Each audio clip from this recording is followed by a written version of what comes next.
4절로 29절 말씀, 우리 한 절씩 교독하겠습니다. 모든 사람과 더불어 화평함과 거룩함을 따르라. 이것이 없이는 아무도 주를 보지 못하리라. 너희는 하나님의 은혜에 이르지 못하는 자가 없도록 하고 또 쓴뿌리가 나서 괴롭게 하여 많은 사람이 이로 말미암아 더럽지 되지 않게 하며 음행하는 자와 혹 한 그릇 음식을 위하여 장자의 명분을 판 에서와 같이 망령된 자가 없도록 살피라. 너희가 아는 바와 같이 그가 그의 축복을 이어받으려고 눈물을 흘리며 구하되 버림받아 되어 회개할 기회를 얻지 못하였느니라. 너희는 만질 수 있고 불이 붙는 산과 침침함과 흑암과 폭풍과 나팔 소리와 말하는 소리가 있는 곳에 이른 것이 아니라 그 소리를 듣는 자들은 더 말씀하지 아니하시기를 구하였으니 이는 짐승이라도 그 산에 들어가면 돌로 침을 당하리라 하신 명령을 그들이 견디지 못함이라. 그 보는 바가 이렇듯 무섭기로 모세도 이르되 내가 심히 두렵고 떨린다 하였느니라. 그러나 너희가 이른 곳은 시온산과 살아계신 하나님의 도성인 하늘의 예루살렘과 천만 천사와 하늘에 기록된 장자들의 모임과 교회와 만민의 심판자이신 하나님과 및 온전하게 된 의인의 영들과 새 언약의 중보자이신 예수와 및 아벨의 피보다 더 나은 것을 말하는 뿌린 피니라. 너희는 삼가 말씀하신 이를 거역하지 말라. 땅에서 경고하신 이를 거역한 그들이 피하지 못하였거든 하물며 하늘로부터 경고하신 이를 배반하는 우리일까 보냐. 그때에는 그 소리가 땅을 진동하였거니와 이제는 약속하여 이르시되 내가 또 한 번 땅만 아니라 하늘도 진동하리라 하셨느니라. 이 또 한 번이라 하심은 진동하지 아니하는 것을 영존하게 하기 위하여 진동할 것들 곧 만드신 것들이 변동될 것을 나타내심이라. 그러므로 우리가 흔들리지 않는 나라를 받았은즉 은혜를 받자. 이로 말미암아 경건함과 두려움으로 하나님을 기쁘시게 섬길지니 우리 하나님은 소멸하는 불이시니라. 아멘. 마지막 권면입니다. 5번의 히브리서에 보면 권면의 말씀이 나오는데 22장 14절에서 29절이 마지막 5번째 권면의 말씀. 그리고 마지막 인사를 하고 기도를 하면서 히브리서 내용이 끝나는데요. 마지막 권면은 모든 사람과 더불어 화평함과 거룩함을 따르라는 것입니다. 여기서 참 마음에 걸리는 것이 모든 사람입니다. 모든 사람과 더불어 화평함과 거룩함을 따르라. 사실은 화평을 따르다 보면 거룩함이 좀 무너지고요. 거룩함을 추구하다 보면 화평함이 무너지기가 쉽습니다. 이 두 가지가 좀 서로 양립합니다. 화평을 추구하다 보면 남들이 죄 짓는 거 좀 눈 감아야 됩니다. 거룩함이 훼손돼요. 또 거룩함을 추구하다 보면 관계가 좋아지기가 어려워요. 좀 까탈스러운 사람인데요. 그래서 모든 사람과 더불어 화평함과 거룩함을 추구하는 것. 그런데 그 뒤에 무서운 말이 있죠. 이것이 없이는 아무도 주님을 볼 수 없다. 그러니까 화평함과 거룩함이라는 것은 복음의 열매예요. 믿음이 있다고 말하면서 화평함과 거룩함을 추구하지 않는다는 건 그건 불가능한 일이기 때문이에요. 가짜 복음이에요, 그것은. 거룩함이 없이 어떻게 하나님을 봐요? 예수님을 믿는데 어떻게 마음대로 죄짓고 살 수가 있어요? 예수님을 믿는 사람 누구도 하나님 앞에서 완전할 수는 없죠. 하지만 거룩함을 추구하게 돼 있어요. 예수님을 믿고 나면 정말 이제는 하나님의 자녀답게 살고 싶다. 예수님의 제자답게 살고 싶다는 거룩함에 대한 열망이 생겨요. 이제 죄 지으면서 살고 싶지 않다. 하루만이라도 흠없이 살고 싶다. 이런 욕구가 생기는 것은 너무나 당연하죠. 그런데 그렇게 거룩한 공동체, 거룩한 삶을 추구하다 보면 화평이 깨져요. 그런데 그리스도인은 둘 다를 추구해야 해요. 거룩하게 살면서도 다른 사람과 더불어 화평함을 따라야 돼요. 어떻게 그럴 수 있을까? 주님 뭐라 말씀하셨어요? 죄는 미워하지만 죄인은 사랑해야 돼요. 원수를 사랑하라고 그랬지 원수가 짓는 죄를 사랑하라고 하지 않았어요. 원수가 짓는 죄를 허용하라고 하지도 않았어요. 그 14절을 위해서 15절, 16절이 있거든요. 그리고 17절은 16절에 대한 설명이에요. 부연 설명. 그래서 14절에 화평함과 거룩함을 따르기 위한 그러한 공동체가 되기 위해서 15절, 16절에 세 가지를 해야 되는데 에서처럼 망령된 자가 있지 않도록 그러니까 원수를 사랑하라는 것은 원수들이 짓는 죄를 공동체에서 허용하라는 게 아니에요. 쓴뿌리가 나서 많은 사람들을 공동체를 부패시키지 않도록 경고하고 있잖아요. 두 번째인데요, 이것이. 그러니까 모든 사람과 더불어 화평함과 거룩함을 추구하라는 것은 죄를 허용하라는 게 아니에요. 그건 거룩이 아니니까요. 하지만 죄인, 원수는 사랑해야 돼요.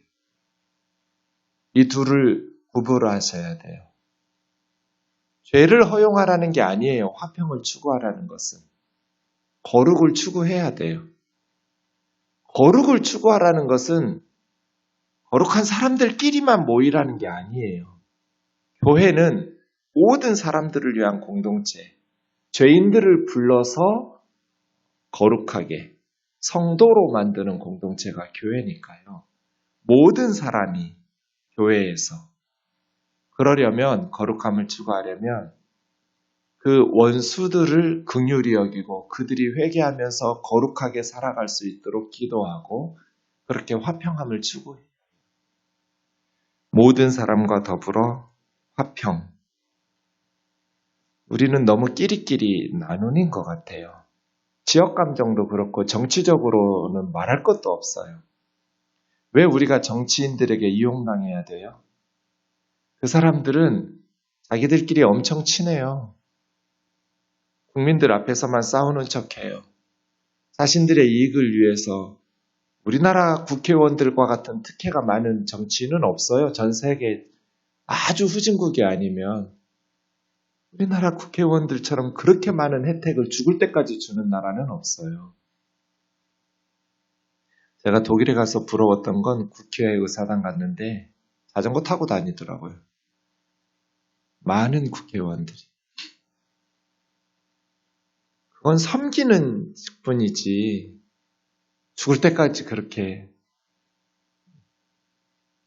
자기들의 이익을 위해서는 똘똘 뭉쳐요. 근데 자기들의 표를 위해서 국민들을 이간질시켜요. 자기 편을 똘똘 모이게 하기 위해서. 그게 지역 감정이잖아요. 전라도니 경상도니 충청도니 강원도니 국민들이 무슨 의미가 있어요? 우리나라에는 보수도 필요하고 진보도 필요해요. 왜 태극기하고 촛불들이 싸워요? 정치적 성향이나 생각이 다를 수는 있죠. 그러나 건강한 진보도 필요하고 건강한 보수도 필요하죠. 왜 국민들끼리, 지역끼리 정치를 이대올려 이미 그런 시대가 끝났어요. 그런데 우리나라만 아직도 그런 게 통한다라는 게 국민 수준이 낮아서 그래요. 성숙한 시민의식을 가져야죠. 그런데 교회가 가장 뒤처졌어요. 정치의식이. 한국 교회를 그래서 젊은이들은 아예 포기했어요. 지식인들은 포기해버렸어요. 그런데 우리만 애국자인 것처럼 난리를 쳐요. 한기총 같은데 정광훈이 같은 그런 이상한 목사들을 수고하면서 말이에요. 추종하면서 말이에요. 거룩함을 추구해야죠. 여성도가 목사가 불러서 빤스 내려봐. 그래서 내리면 자기 양이고 내리지 않으면 자기 양이 아니다. 이게 지금 한기총 회장인 정광훈이에요. 어떻게 그런 인간이 목사가 될 수가 있어요? 어떻게 버젓이 목사 행세를 하도록 방치할 수가 있어요? 당연히 면직시켜야죠. 그런 인간은 설교를 못하도록, 목회를 못하도록 권증을 하고 치리가 왜 있어요? 이게 한국 교회의 지금 현재 민낯이에요. 모든 사람과 더불어 화평함과 거룩함을 따르라.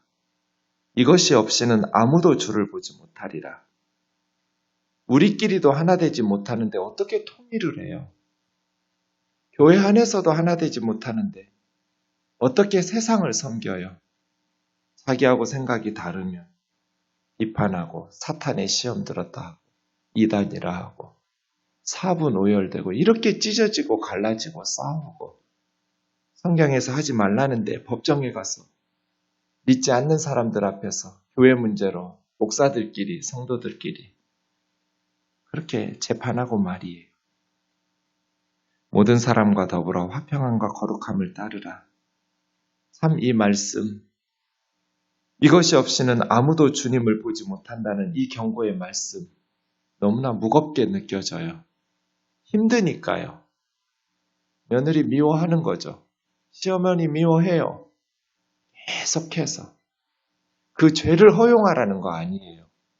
그러나 죄인은, 원수는 용서하기 위해서 나를 쳐서 복종시키고 주님 말씀에 순종하기 위해서 원수를 저주하는 것이 아니라 그들을 위해서 축복하면서 기도하라고 그랬잖아요.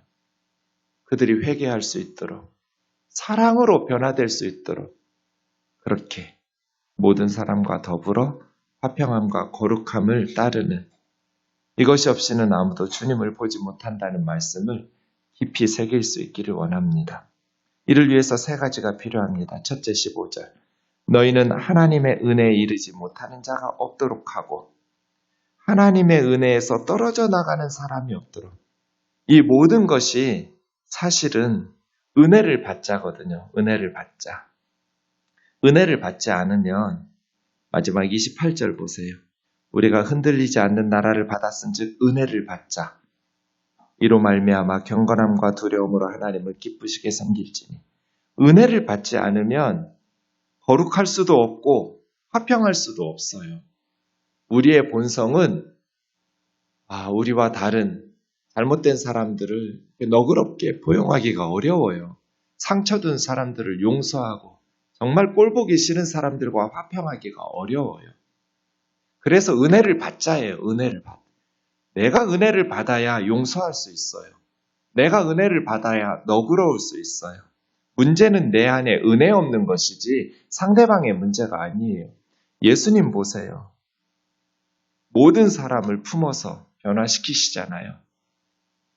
은혜를 받자.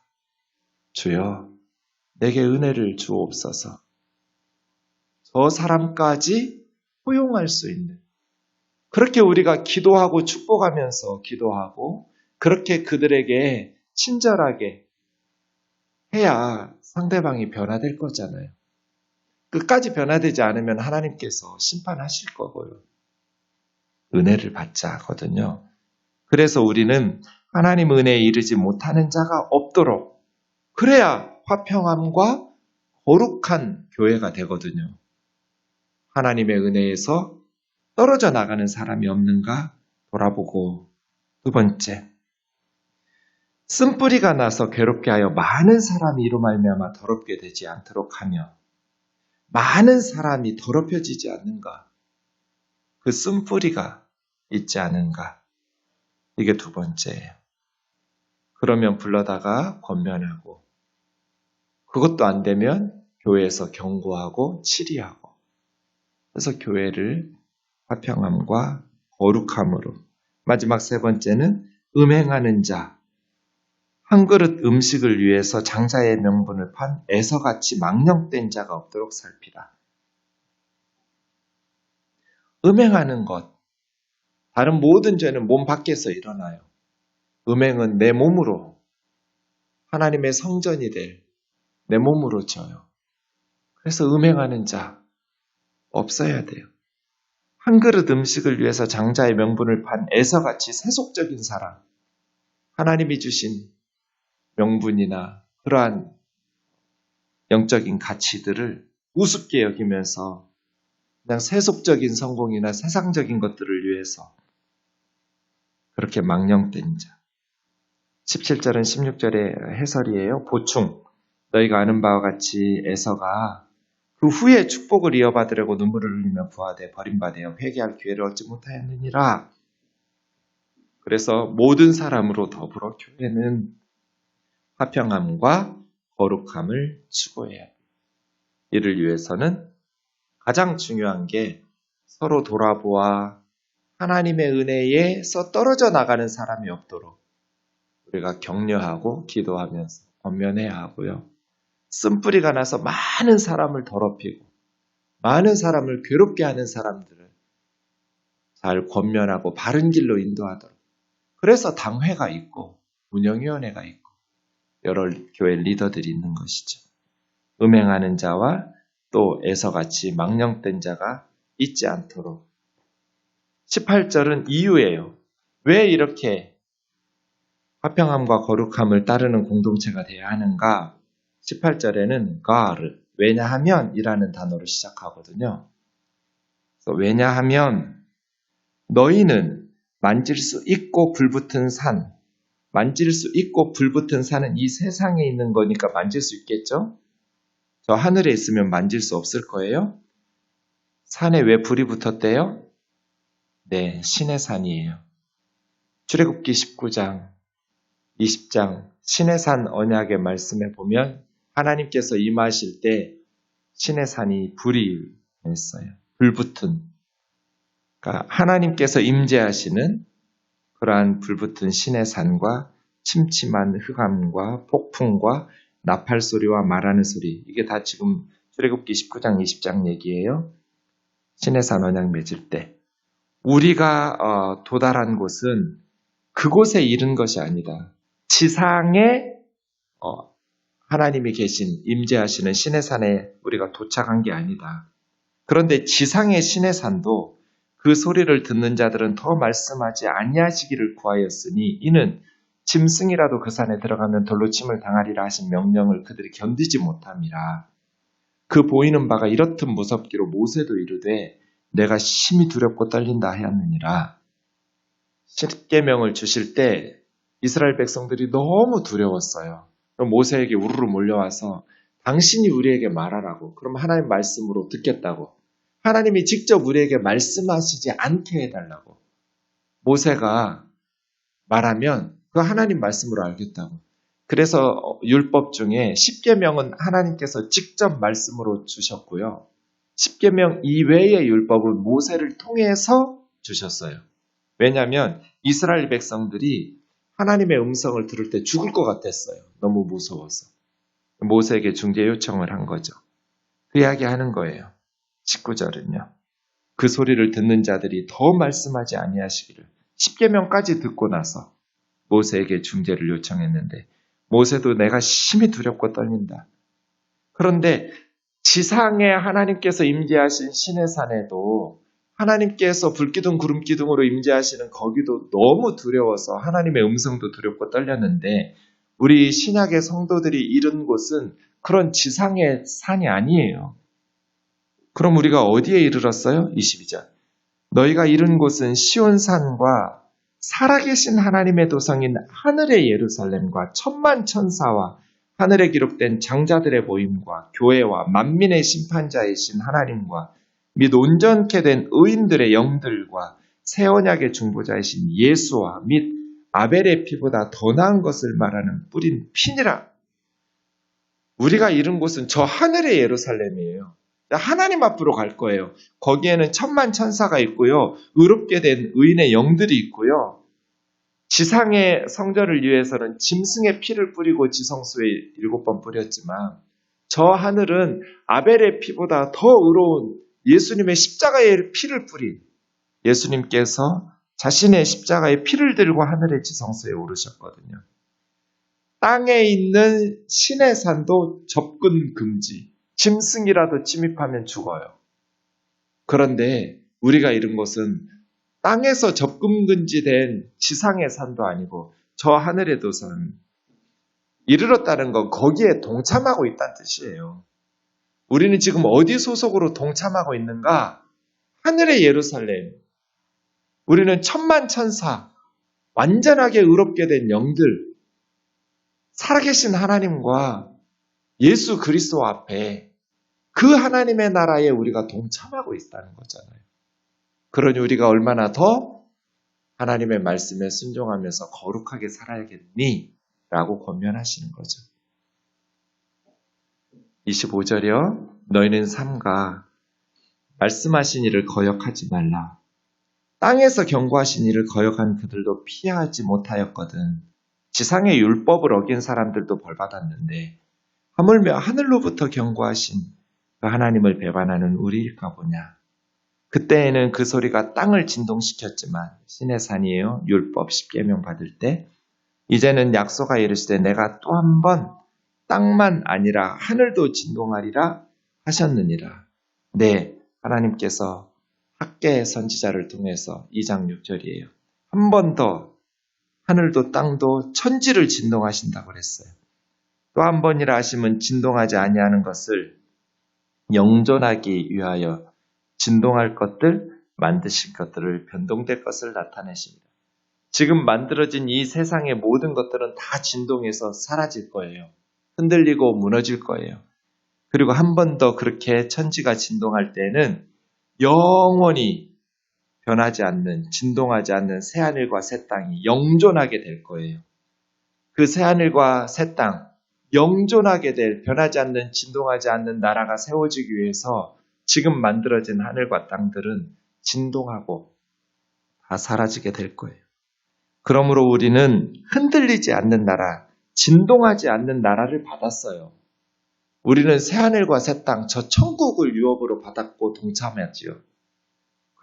그러므로 은혜를 받자.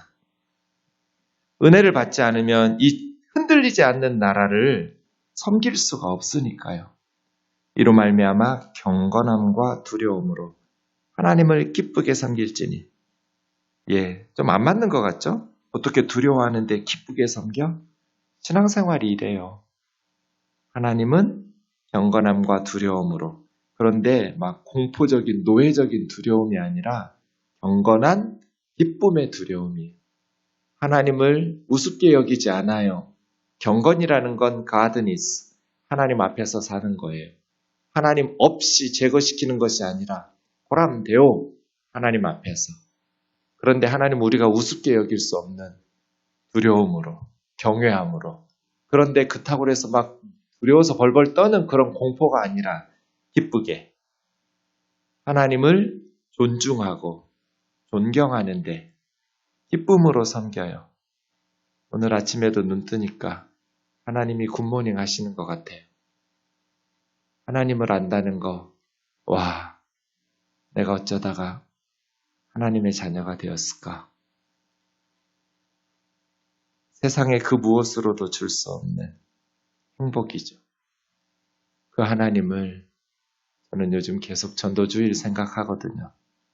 세상 모든 사람들이 알았으면 이 좋은 하나님을 세상 모든 사람들이 어떻게 하면 이 복음을 믿을 수 있도록 할 수 있을까? 이 하나님을 알 수 있도록 도와줄 수 있을까?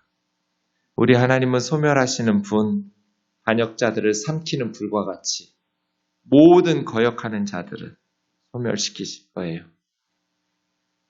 그러니 은혜를 받고 경건함과 두려움으로 하나님을 기쁘게 섬기는 복된 우리의 삶 되기를 원합니다. 기도하겠습니다. 하나님 아버지, 화평함을 추구하면 거룩함이 깨지고 거룩함을 추구하면 화평함이 깨질 것 같습니다. 그래서 우리에게는 하나님의 은혜가 필요합니다. 은혜를 내려 주옵소서. 우리의 성품은 죄로 망가졌지만 우리의 인간적인 미움과 감정, 또 우리의 연약함과 허물들이 너무나 많지만 하늘의 은혜를 받으며 하나님의 은혜를 힘입으면 원수까지도 축복하며 기도할 수 있을 줄로 믿습니다. 그들의 죄를 허용하라는 것은 아니지만 그들도 예수님 믿고 성령 안에서 새로워지고 예수님의 사랑 안에서 거룩하게 변화되어야 될 사도 바울과 같이 그런 망나니처럼 박해하던 사람들도 복음을 위해서 그렇게 착해지고 복음을 위한 순교자가 되는데 자비하신 예수님 한 사람도 포기하지 말고 사랑으로서 축복하면서 기도하고 그렇게 모든 이로 화평과 거룩함을 추구하는 저희들 되게 하여 주옵소서. 우리 생동교회에 그렇게 화평함과 거룩함이 충만한 공동체로 성숙한 그리스도인들로 날마다 변화되는 그러한 교회 되게 하여 주옵소서. 예수님의 이름으로 기도하옵나이다. 아멘.